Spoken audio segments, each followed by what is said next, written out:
Nightfall. Crestmont Asylum looms before us, a specter against the dying light, a place of whispers and shadows, where the broken walls hold stories untold.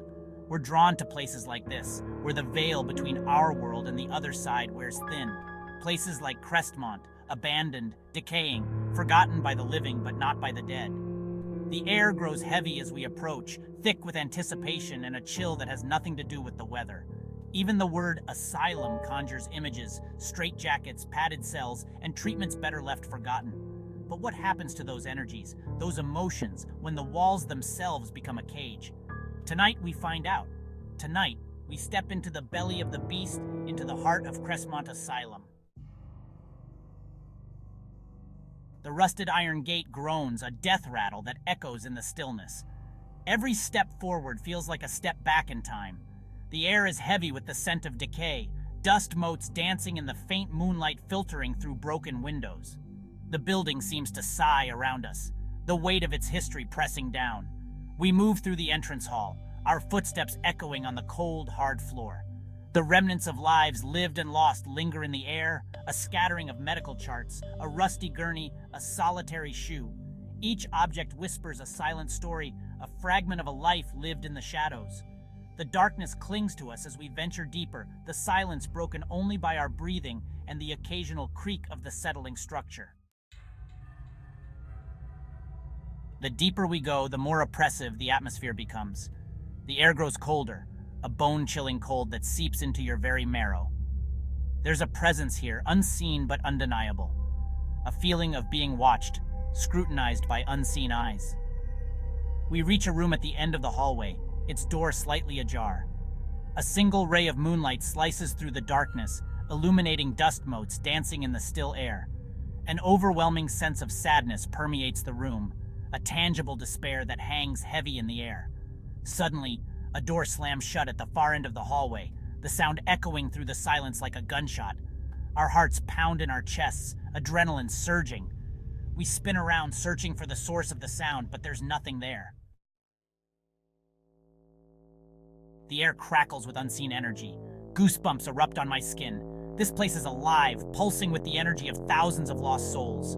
The weight of their torment hangs heavy in the air, a tangible presence that presses down on us. We press on, drawn deeper into the labyrinthine corridors of Crestmont. Each room we enter tells a silent story of suffering and despair. Restraints bolted to beds, rusted medical instruments scattered on trays, and the lingering scent of stale medication paint a grim picture. In one room, we discover scratched messages on the wall, desperate pleas for help, and incoherent ramblings. The words are like ghosts themselves, etched into the very fabric of the building. The silence here is deafening, broken only by the sound of our own breathing and the pounding of our hearts. But beneath the silence, I hear something else. Whispers, faint and indistinct, carried on the edge of perception. The hallway leads us to the dreaded solitary confinement wing. Even the bravest among us hesitate at the threshold. The air here is thick with despair, a palpable sense of hopelessness that clings to us like cobwebs.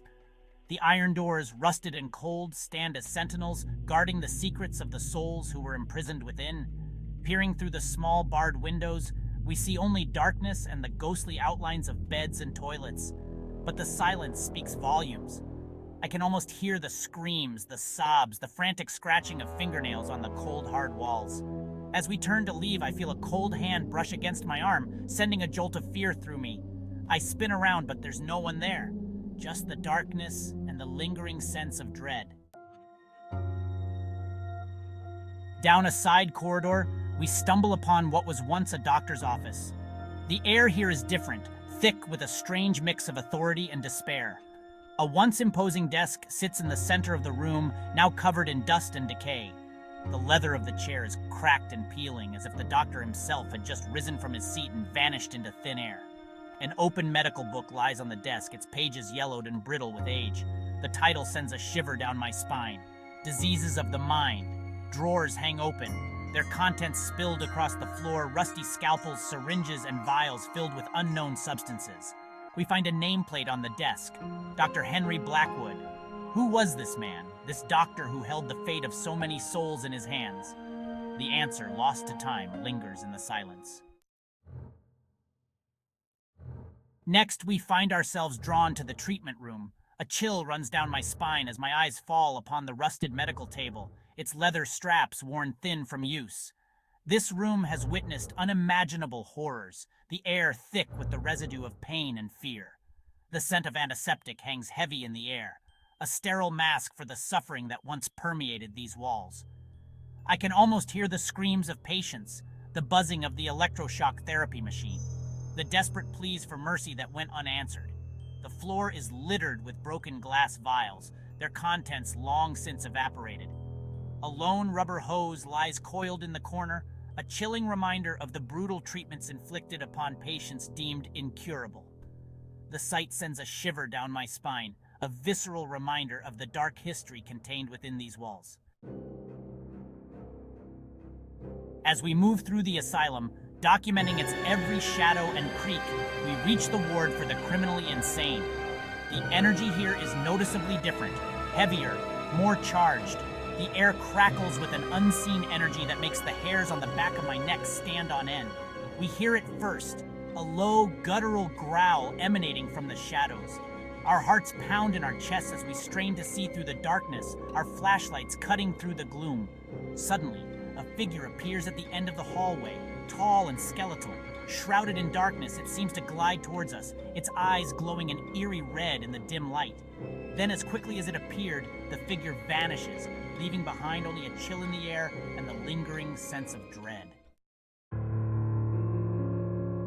The deeper we delve into Crestmont's bowels, the more active it becomes. EMF meters spike, temperatures plummet, and disembodied whispers seem to taunt us from the shadows.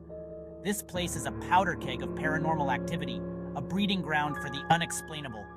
Cameras malfunction, batteries drain in an instant, and equipment fails us at critical moments. It's as if the spirits themselves are trying to impede our investigation, to keep their secrets hidden within these decaying walls. The air grows heavy with anticipation, a palpable sense that something significant is about to happen. We set up static cameras, hoping to capture evidence of the paranormal activity we've been experiencing. In the darkness, shadows seem to dance at the edge of our vision. Unexplained noises echo through the corridors, footsteps, whispers, and disembodied screams. We are not alone here. The night wears on and the activity continues to escalate. We feel a constant presence, unseen eyes watching our every move. Objects move on their own, doors slam shut, and cold spots send shivers down our spines. It's as if the spirits are growing bolder, more desperate to communicate. We attempt communication using EVP recorders and dowsing rods. The responses we receive, though faint and often cryptic, send chills down our spines. Names are whispered, dates are given, and stories of suffering and despair unfold before our very eyes. As we prepare to leave, we discover something unsettling. A child's toy, a small porcelain doll, lies in the middle of the hallway as if placed there intentionally. The doll's eyes seem to follow us as we back away, their vacant gaze burning into our souls. As the first rays of dawn pierce through the darkness, we finally emerge from the asylum. We are exhausted, both physically and emotionally drained, but we are also exhilarated. We have faced our fears, confronted the unknown, and lived to tell the tale. But Crestmont doesn't let go easily. The experiences we've had here, the things we've seen and felt, they stay with us, imprinted on our minds like scars on our souls. As we drive away, I can't shake the feeling that we're leaving a part of ourselves behind. The ghosts of Crestmont, the stories they shared, the pain they endured, they will forever be etched in our memories. We leave with more questions than answers, forever changed by our encounter with the unknown. Crestmont Asylum may be abandoned, but its grip on our imaginations, on our very souls, remains strong.